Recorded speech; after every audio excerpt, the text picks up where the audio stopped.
दक्षिण सोलापूर विधानसभा मतदारसंघातील शिवसैनिकांचा येत्या गुरुवारी म्हणजेच 12 सप्टेंबर रोजी खासदार संजय राऊत यांच्या उपस्थितीत मेळावा होणार आहे. त्या मेळाव्यातून शिवसेना उद्धव बाळासाहेब ठाकरे या पक्षाच्या वतीने विधानसभेसाठी रणशिंग फुंकण्याची शक्यता आहे.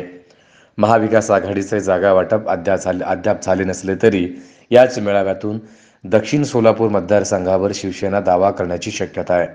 महाविकास आघाडीचे जागा वाटपाचे गुऱ्हाळ अजून सुरूच आहे. कोण कोणत्या मतदारसंघातून निवडणूक लढवणार हेही अद्याप निश्चित नाही. तोवरच आघाडीतील पक्षांकडून मतदारसंघ निहाय तयारी सुरू करण्यात आली आहे. सोलापूर जिल्ह्यातील 11 मतदारसंघापैकी एकाही मतदारसंघात सध्या शिवसेना ठाकरे गटाचा आमदार नाही. मात्र आगामी निवडणुकीत ते अपयश पुसून काढण्याची तयारी शिवसेनेने चालवली आहे. त्यातून येत्या गुरुवारी शिवसैनिकांचा मेळावा आयोजित करण्यात आलाय. महाविकास आघाडीतील शिवसेनेकडून दक्षिण सोलापूर मतदारसंघातून विधानसभा निवडणूक लढविण्याची तयारी सुरू करण्यात आली आहे. शिवसेनेकडून अमर पाटील हे विधानसभा निवडणूक लढवण्याची इच्छा व्यक्त करतायत.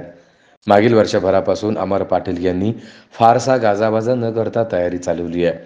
खासदार संजय राऊत यांनी मागील दौऱ्यात अमर पाटील हेच दक्षिण सोलापूर मतदारसंघातून विधानसभेची निवडणूक लढवतील असे सांगितले होते.